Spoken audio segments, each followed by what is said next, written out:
Hey everyone, it's your old pal NATO King bringing you the Prince of Persia Trilogy 3D! Except not in 3D, because I'm too cheap to get the effects and equipment and so on. Sether already did an LP of The Sands of Time, which is the first game in the trilogy, and Cooley did the Two Thrones, so I'm going to pick up the one in the middle. This is Prince of Persia Warrior Within, and I can understand why nobody wanted to LP this one.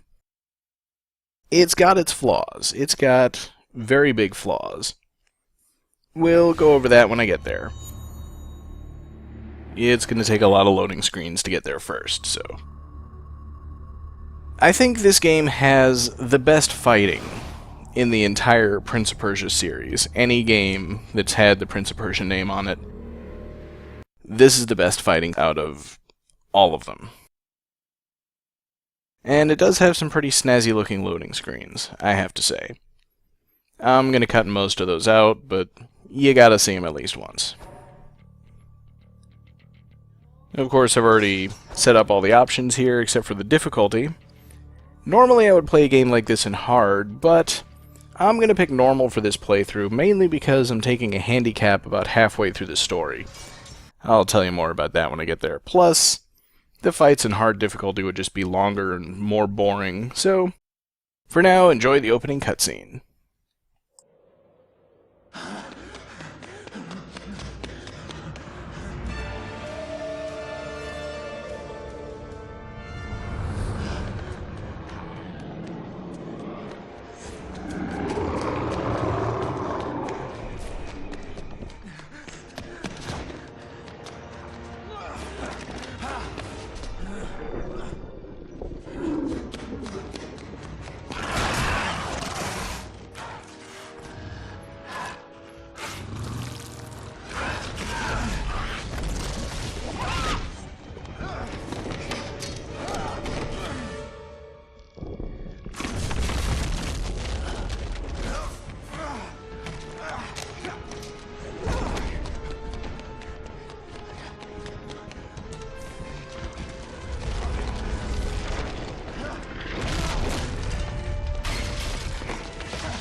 Shows us no mercy.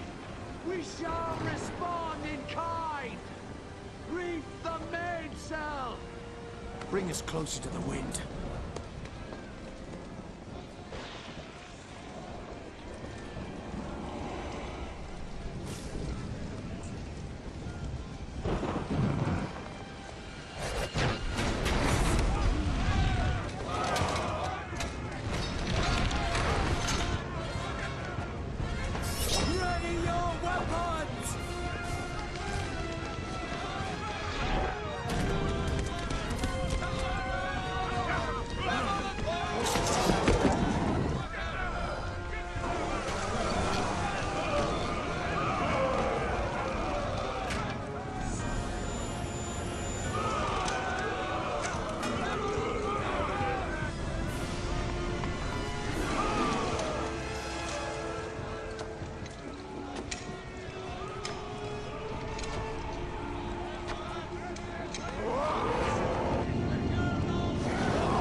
Kill him.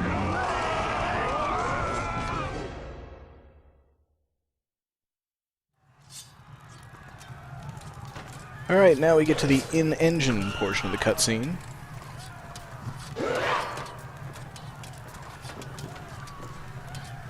And we're fighting. This game throws you right into combat, and if you don't know how to block, you're in trouble. The game will tell you how to use your weapons,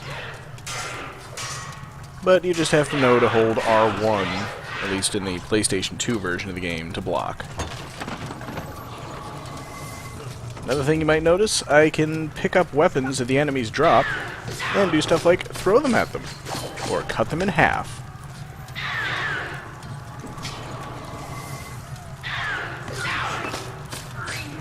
I'm going to try to vary the moves that I use as much as I can, just for a bit of variety. Show some more interesting combos with the multiple weapons available. And of course you can just grab an enemy and strangle him to death, but it takes forever. Only ever use that if there's just one enemy. Like the meat shield move too. But I'm getting kind of surrounded here, so let's just cut away from the fighting, why don't we? Whenever that happens, it's probably a good idea to hold block, just because the enemies are going to attack you in the meantime.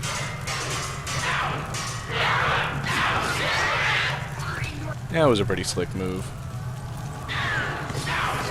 The good news is that all the fighting moves from the first game, other than the Dagger of Time, are still here, so you can still do things like counter, vault over enemies and stab them in the back.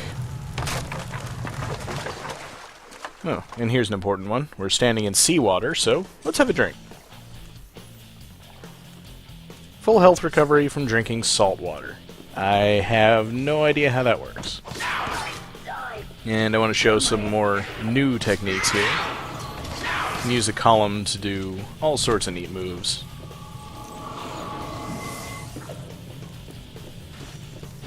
And the Prince also has a lot more kicks in this game than he did in the first one.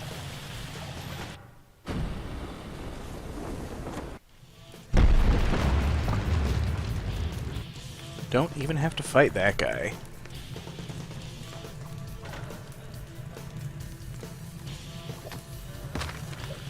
Don't worry, the acrobatic moves from the first game are still here eventually. Just right now, more fighting.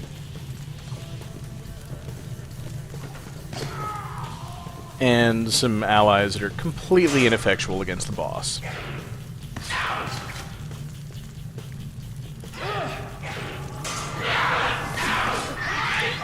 The problem with the counters in this game is that the timing is a little different from what it was in the first game. Is that the best you have to offer?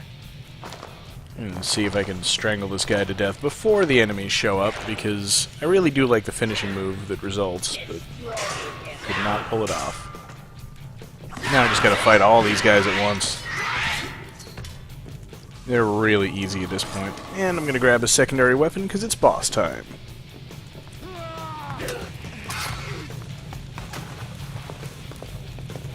You will never reach our shores alive. For your sake, you better hope I don't. Now this is Shadi. I don't believe her name is ever given in the actual game. No time for this. You have to read the manual to find out what she's called. But she looks a lot more intimidating than she is with those two swords. Aside from her doing that, if you try to attack her before she's finished her combo, you just block until she does her final move where she holds the two blades up like that. And then she does one more sweep, which you can either counter or block it and then counterattack.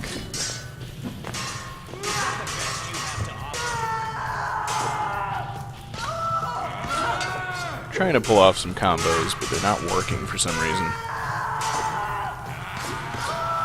And vaulting over her is a great way to do some damage, but don't do it too often or she'll start to block it. Tried to do a kick and she just dodged. You'll have to do better.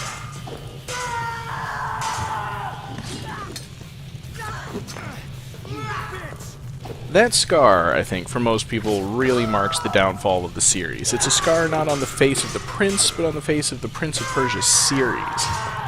But that may be a bit more deep and philosophical than this battle deserves. The other thing is, if she's not actually doing a combo, you probably want to keep your distance, because she has an unblockable sweep attack. Which I've seen her use at least once. And figured I'd throw away my secondary weapon because it was about to break. You can block her just as easily with one sword. And when you get to here, just mash the sword button repeatedly, and you get the jump on her briefly. Pretty useless move, and I think she's almost finished now. You don't actually have to wear her health bar down to nothing. One more should do it.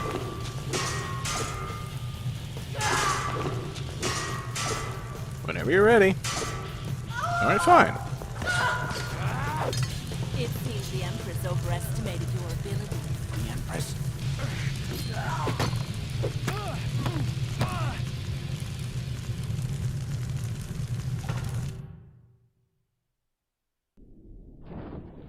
The island of time. The place where the sands were created. The place from which the Maharaja stole the hourglass. And what if I could reach this island? They say the Maharaja found portals there, where one could pass backwards through time. Back through time. To the birthplace of the sands. Something terrible happened when our army traveled to the Maharaja's palace. You found the sands of time. Worse, I opened them. Whosoever shall open the sands must die. I was forced to kill those I fought beside. Those I had loved. But now an unstoppable beast chases you. For the first time in my life, I am afraid. And you will die. I used the sands themselves to reverse time, making it as if the hourglass was never opened. The beast, the Dahaka, is the guardian of the timeline. You were supposed to die, so it will catch you and see to it that you meet your fate. It is better to try than to wait here for death. Madness. Even if you manage to reach the island, you'll still have to face the Empress of Time. I will travel back in time and prevent the sands from ever being made. If there are no sands, the Dahaka will have no quarrel with me. Go then, my prince. But know this. Your journey will not end well. You cannot change your fate. No man can. Those words may be prophetic in more than one sense, but I'll leave that for later. So to recap, we go to the Castle of Time on the Island of Time to stop the Empress of Time from sealing the Sands of Time and the Hourglass of Time, so that when we unlock it with a dagger of... actually, I don't have time to explain it all.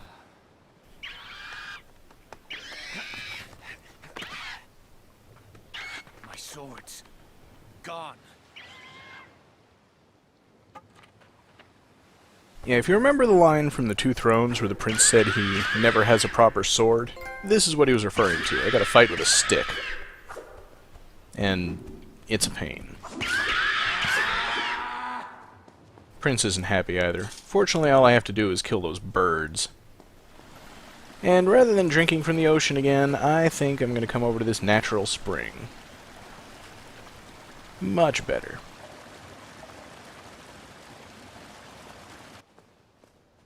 My crew. All are lost. I will find the one who did this, and she will pay. And more birds. You don't really have to fight the birds as long as you keep getting ahead of them, but... There we go. New artwork. You find those chests throughout the game. I'm not going to attempt to get all of them, but I'll get as many as I can. All they do is give you either pictures or videos you can watch from the extras menu. And here's some stuff that looks a lot more like Sands of Time. Climbing and jumping on walls, jumping over gaps.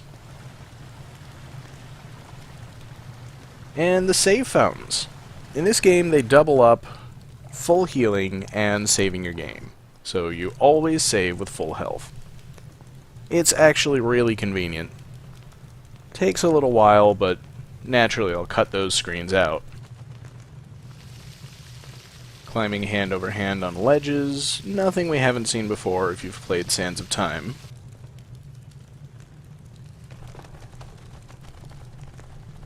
And of course, climbing on ledges with flying creatures attacking you. Just as annoying as it ever was. So I'm gonna get on the wider platform before dealing with this one, making sure I don't swing my sword right off the edge.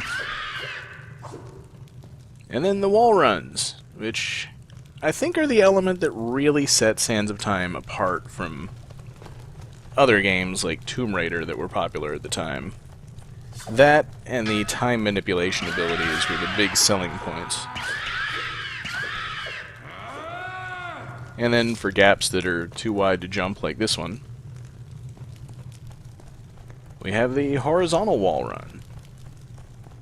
Let's give this a try here. Well, you coming? Alright, screw you, bird.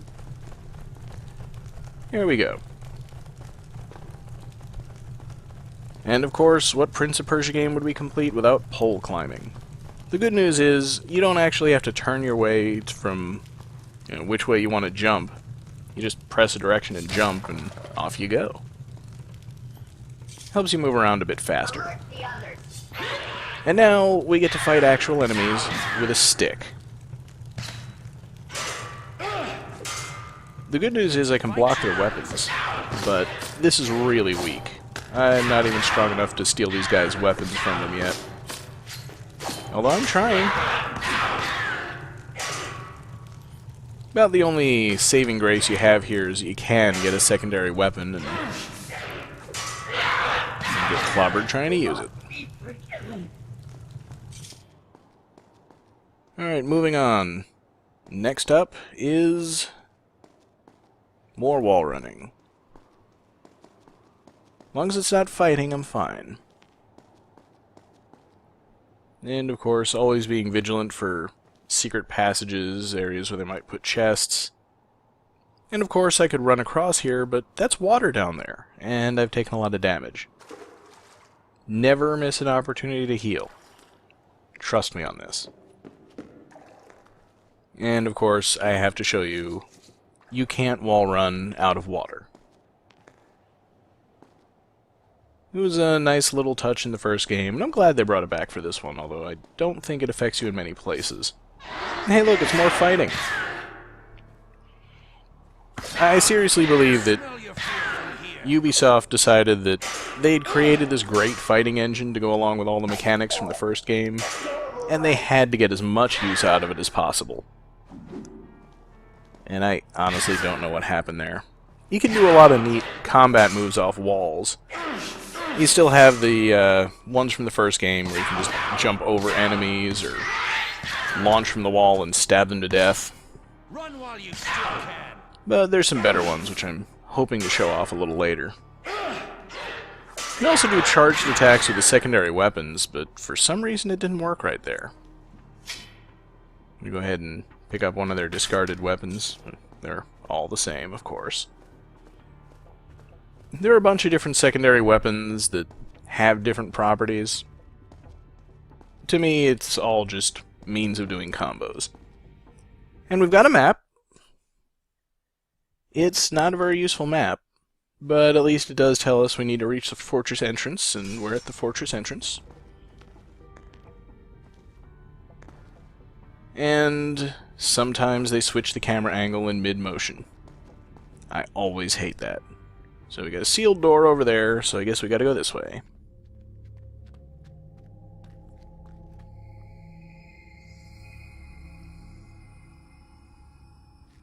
Come on. you're out there, show yourself. Where I come from, we face our opponents. And if our enemy is unarmed, we offer them a sword.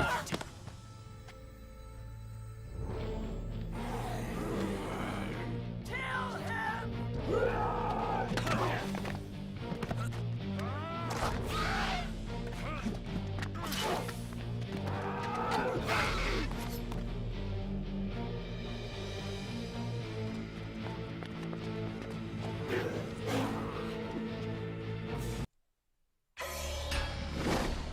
And with that, we get a real sword again.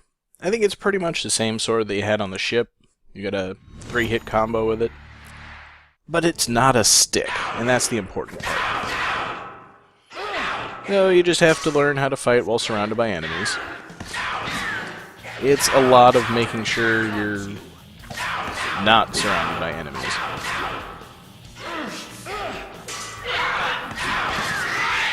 There we go. 3 in 1 hit. And now it looks like Shadi has opened that sealed door. So I'll have to chase after her, but first, check out the stairs to the fortress. They crumbled long ago. There is no way I'm getting up there. And I don't believe there are any hidden secrets down these ledges. But the old drop-down button doesn't work as conveniently as before, so we're following Shadi to see where she goes. And, of course, not skipping the save fountain on the way.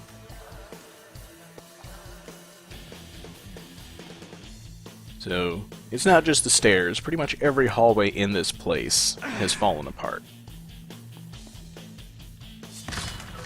And you've got these pots every once in a while that sometimes give you extra sand, not that I have any use for it. And weapon racks where you can get extra weapons. You always have use for those. And now we've got a lot of birds, but fortunately we're not going to be fighting birds anymore. Meet the Crow Knight. Kind of a mini-boss. Kinda really, really easy.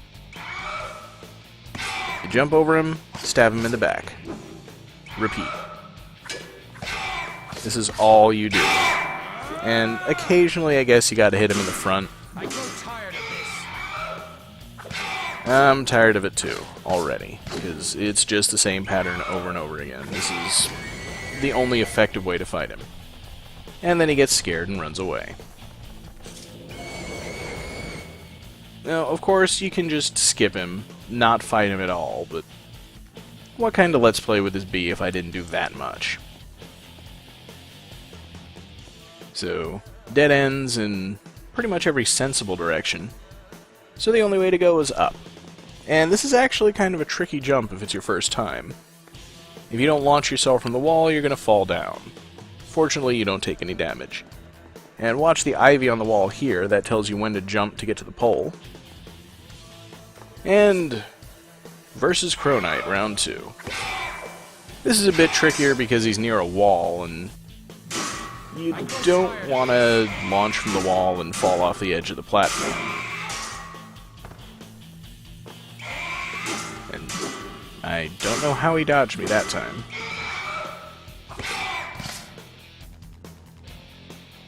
Yeah, I guess the ledge is a little wider than I thought. Not much danger of falling off.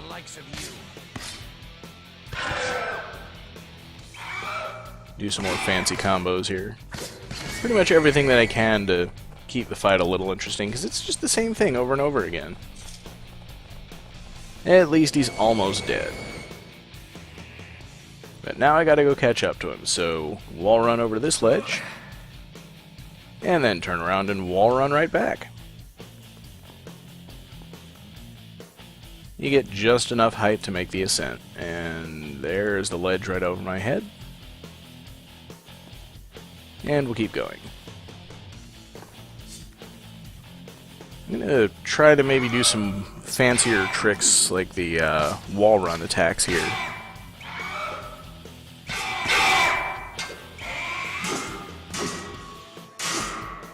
But at least for the moment I gotta stick with the sensible line.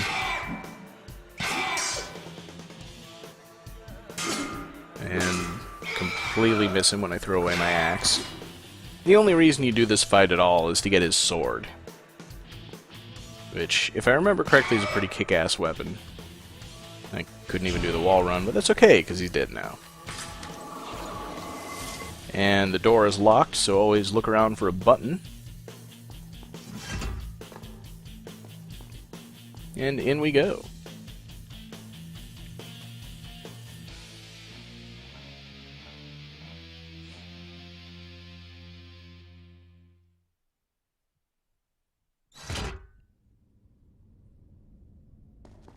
Now this is one of, I believe, only 2 new movement mechanics in this game, and the only one that they brought back again for the 2 thrones. Now, the cool moves. The wall run attacks are the best part of the combat in this game. And I don't remember if you can even do them in the 2 thrones. I know they reduced the combat options a lot in that game. And Crow Knight's sword is already almost broken. So, we're trying to get to that hallway over there, but with no floor, we're going to have to be a bit more creative.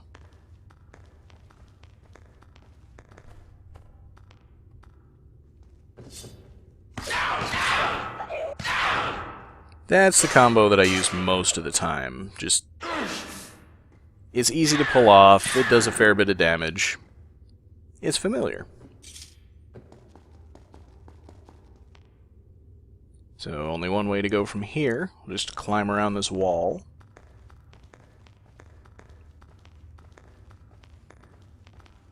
And now I'm in the part of the hallway I couldn't get to before. With some platforms to climb back up in case I ever need to do that, which I don't believe I ever will. And some completely useless chainsaw blades there. And whatever those were. I guess these traps have seen better days. And what is this room, I wonder?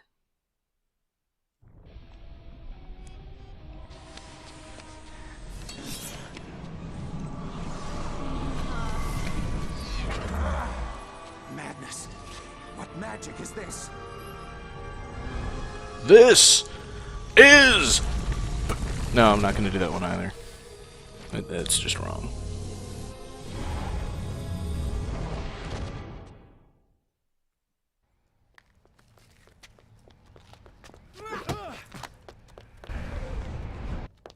So she kicks me in the face and runs away. But I don't care. I've got my first sand power, the classic recall ability.